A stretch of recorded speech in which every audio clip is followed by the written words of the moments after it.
The sun was just beginning to warm the edges of the quiet neighborhood when the moving truck rumbled away, leaving behind a faint trail of dust and the echo of everything I thought this new beginning would be. I stood in my driveway, hands on my hips, finally able to breathe after weeks of paperwork, negotiations, and sleepless nights imagining myself settling into this peaceful street. The yard was bigger than I expected, the trees older and wiser, the air calmer than any place I had lived in before. For the first time in a long time, I felt like I had landed somewhere I could build a real life. I hadn't even stepped onto the porch before I saw movement from the corner of my eye. 3 figures marching in formation down the sidewalk. Their pace wasn't leisurely, neighborly curiosity.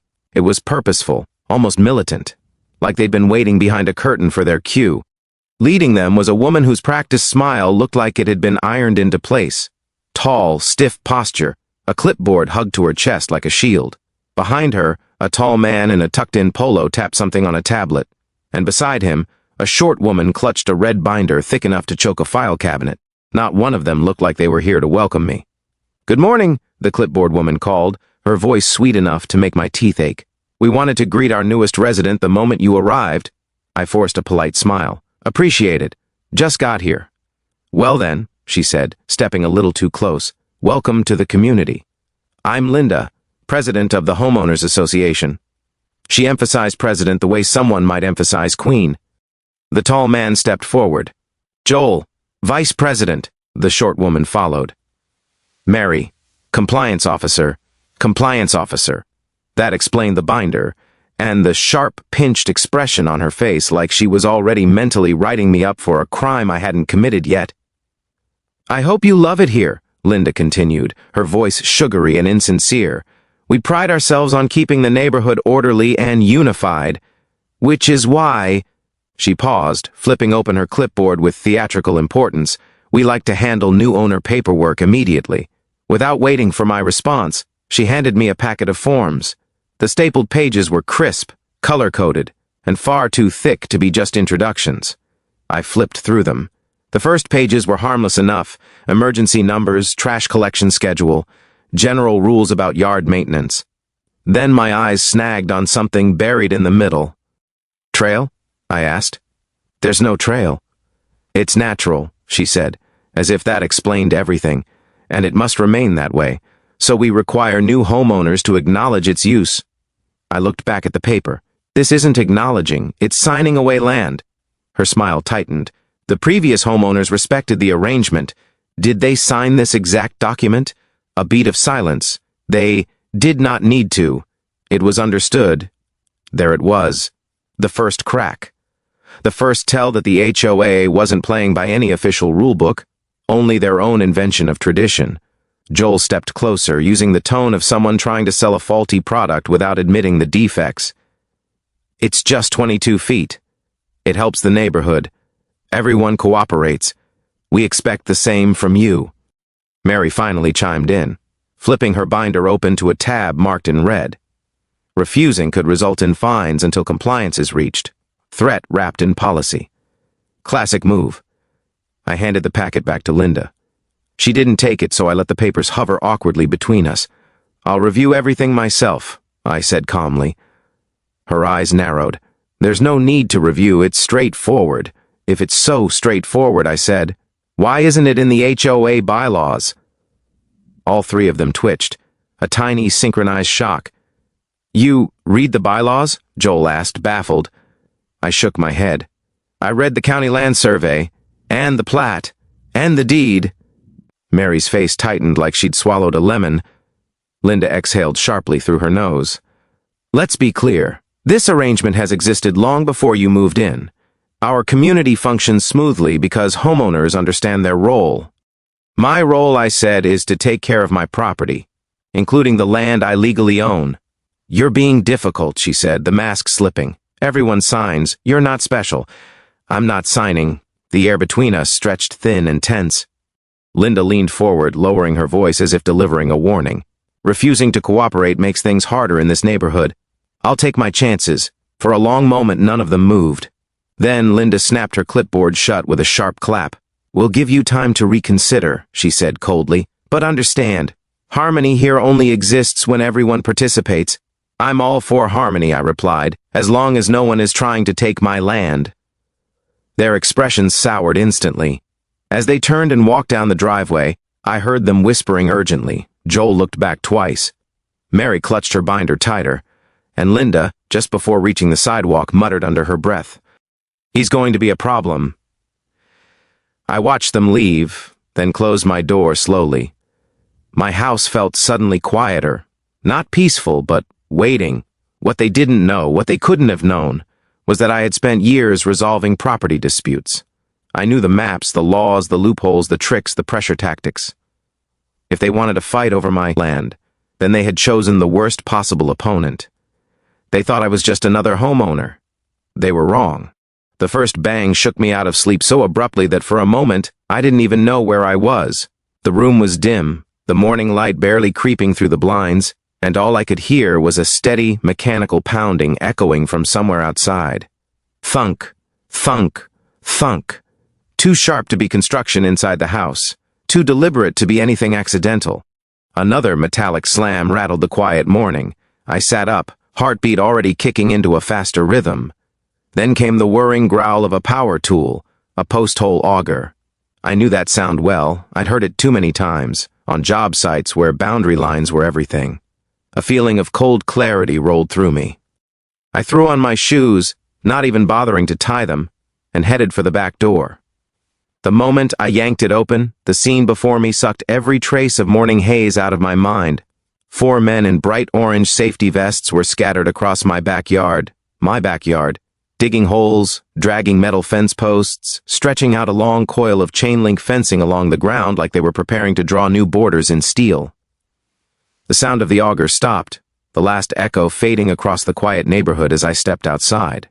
"Hey!" I shouted. "What the hell are you doing?" The worker operating the auger pulled off his ear protection and looked at me like I was the one trespassing. "Morning," he said casually. "We're installing the fence? On my property?" "Oh, a job," he answered, wiping sweat from his forehead. "They marked off this section yesterday. Said it's community space." I stared at him. "It's not community space. That's my lawn." He frowned, glancing toward the driveway. "You'll have to talk to them. We're just following orders." I took a slow breath, forcing myself not to unload on the man. Contractors were just workers. They didn't know they were part of an illegal stunt. But the HOA? They damn well knew. I pulled out my phone and hit record. If the HOA wanted a fight, I was going to build the entire case in real time. I filmed the workers drilling holes well past the actual property line. I filmed the materials. I filmed the disturbed soil. I filmed the workers admitting they were there on HOA instructions. I filmed the metal stakes already driven deep into the earth. Evidence, clear, visible, time-stamped. As I walked across the yard, I saw the silver HOA SUV parked crookedly in my driveway like it owned the space, and from the driver's side, smoothing her shirt and adjusting her sun hat, came Linda. Of course. She walked toward me with a satisfied expression, the kind people wear when they think they've outsmarted someone. "Good morning," she said, as if this was a pleasant social call. "Lovely day for improvements, isn't it? What do you think you're doing?" I asked flatly. She clasped her hands. "Installing the community fence. It's part of our neighborhood design. You're building it on my land." Her smile didn't budge, but her voice sharpened. "It's not your land. That section has always been owned and maintained by the HOA." "No, it hasn't," I said. "It's on my survey. It's on the plat map. It's on the deed." "That's irrelevant," she said quickly. "The community follows its own layout, which isn't legally binding." Her jaw twitched. "You're being unreasonable." "No, I'm being accurate," I replied, lifting my phone. "And you're on camera." For a split second, the mask faltered. Her eyes flicked to the phone, then to the nearest worker, then back to me. "You can't record this," she snapped. "I'm on my property," I said evenly.